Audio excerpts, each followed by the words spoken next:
For the record, I am the flesh and breathing man.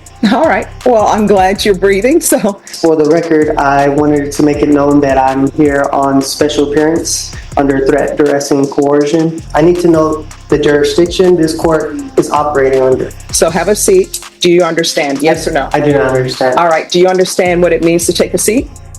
I do understand. All right. So take a seat. If I don't come here, warrants will be placed, which I will be kidnapped and held hostage, and I do not want that. Mr. Casanova, in the human flesh, I'm going to stop you right there. And I want you to hear me. Here's where things get interesting.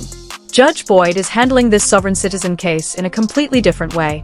Instead of getting frustrated, she's using kindness to try to reach the guy and challenge his beliefs. It's like she's thinking several moves ahead, while he's still stuck on the basics. Honestly, I'm kind of impressed. She's calmly and carefully breaking down his arguments without getting flustered. It all starts when he says he wants to represent himself, which is his right. But Judge Boyd... How's it going? Could be better. All right. So my understanding, you want to represent yourself? All right. You're more than welcome to represent yourself, but here's the thing. Everybody says that they can be an attorney because all attorneys do is talk. That's what people think. But they don't realize there's a lot of knowledge, experience, and wisdom behind that. Absolutely. So if you want to have a jury trial where you represent yourself, you're more than welcome to do so. But once it's set for trial, it's going to trial, and no one's going to be helping you. The state is not going to say, hey, we see that you really don't know the rules, so let me tell you this rule. They're not going to be doing that. My job is not going to be to help you with objections, help you with motions. That's 100% you. Do you understand? I do. And are we on the record? No, we're not on the record. But you want to put something on the record? Oh, yes, definitely. Sure. All right, court is calling 2024 CR 2974, State of Texas Vector versus Hector Casanova. Can I have parties announced for the record for the state? And are you Hector Casanova? No, for the record, I am the flesh and breathing man. I'm here on a special appearance to clarify any misunderstanding. I am not the legal fiction known as Hector J. Casanova that is on the information there. I just have a few questions to clarify some things. All right, so if you would like to clarify some things, then the person I need to speak to is the flesh and blood man known as Hector Casanova. Yes, I'm the flesh and blood man, Hector Casanova Jr. All right, so you are Hector Casanova, correct? I am Hector Casanova Jr., the flesh and breathing man. All right, well, I'm glad you're breathing. So what did you want to place on the record? Well, first, I don't understand the charges that are being brought against me. There are some clarifications I do want to... All right, so just 1 second before we get to that.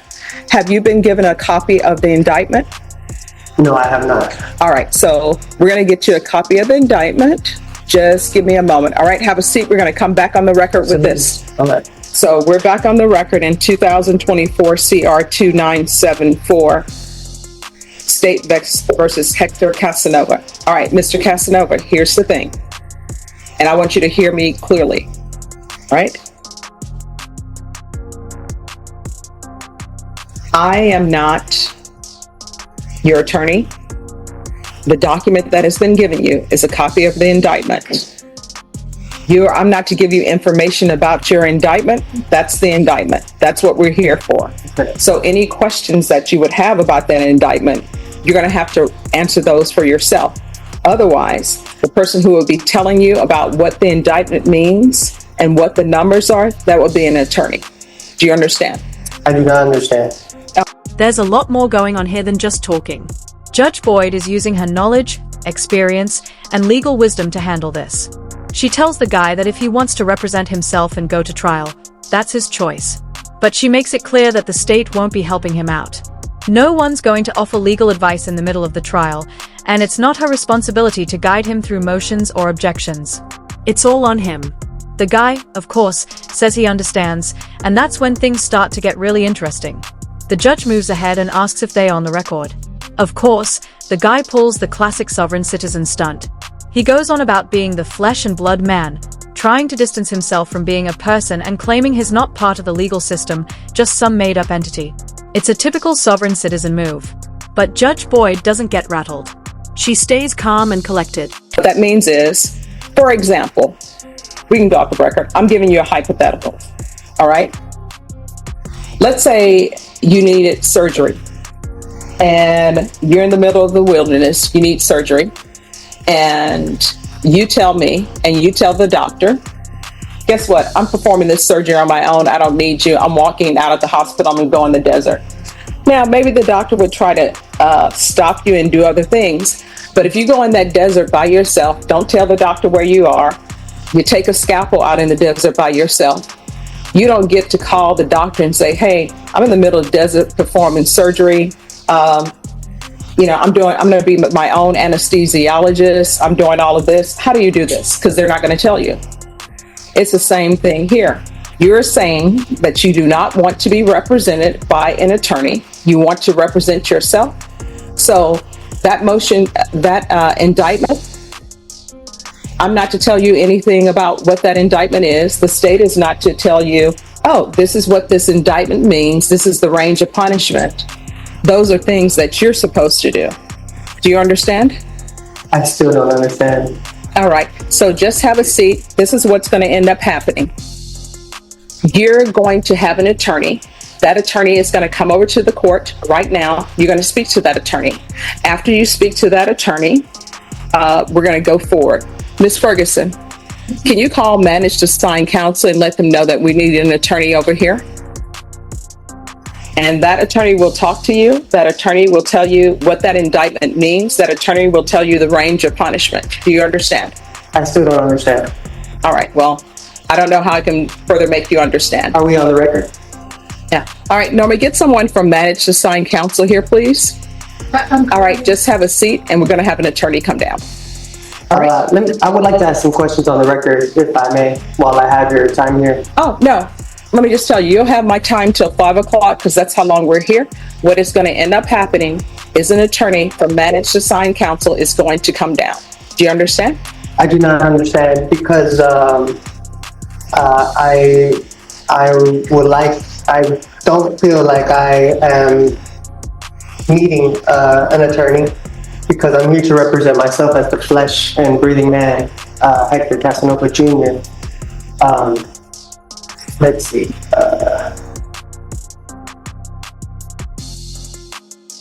All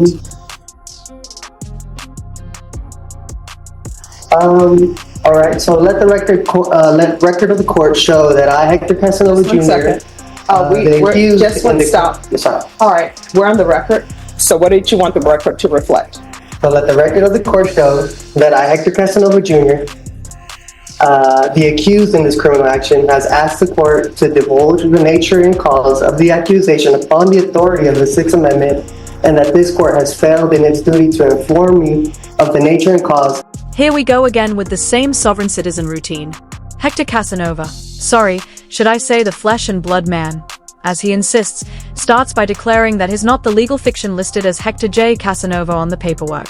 He goes on to explain that he's the flesh and blood man, as if that somehow strengthens his case. But Judge Boyd doesn't miss a beat.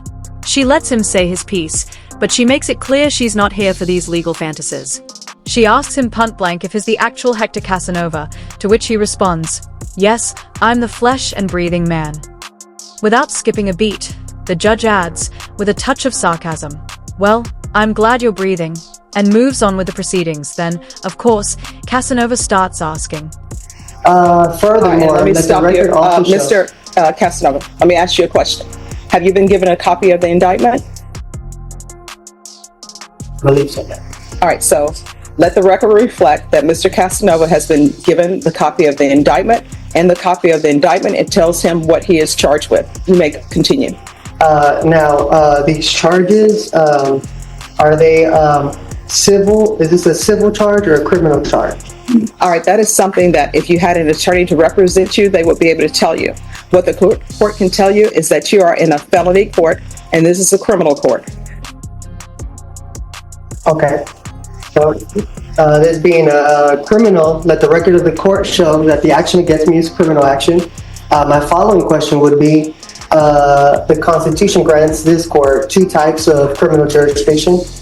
Criminal jurisdiction under the common law and criminal jurisdiction under the admiralty or military tribunal.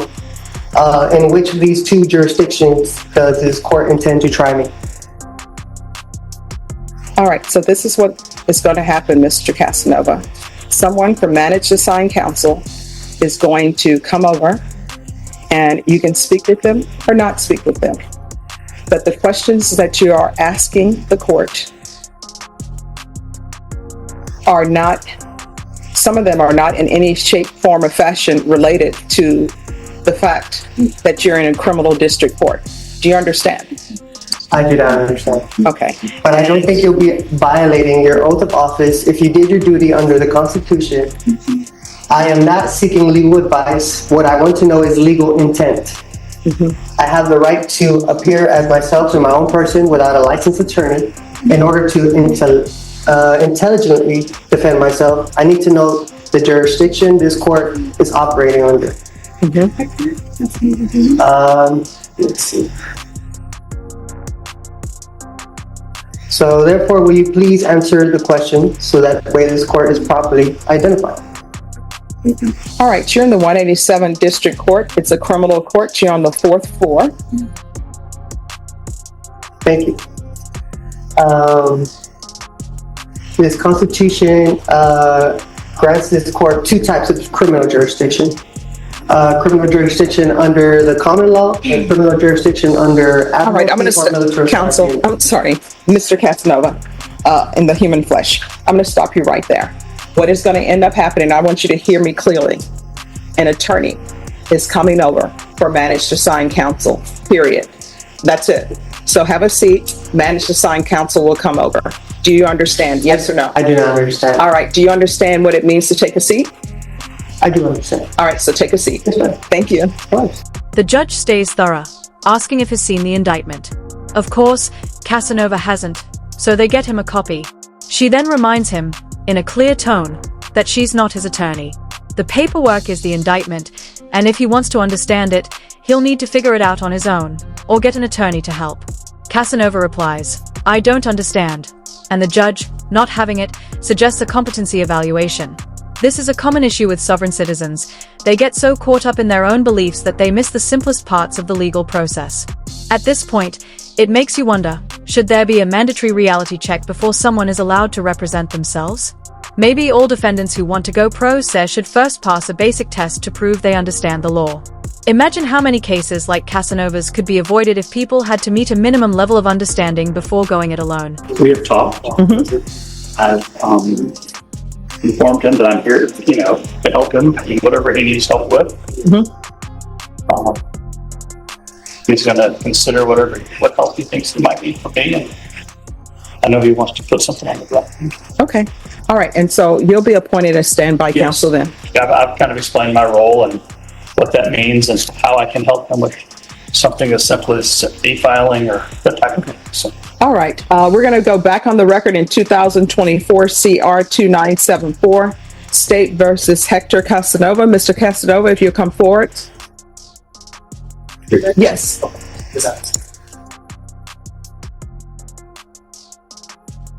All right. So, Mr. Casanova, Mr. Bach is going to be your standby counsel.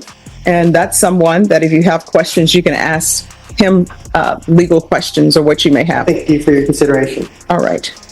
And he informed me you wanted to place something on the record? Yes, for the record, I wanted to make it known that I'm here on special appearance under threat, duress, and coercion.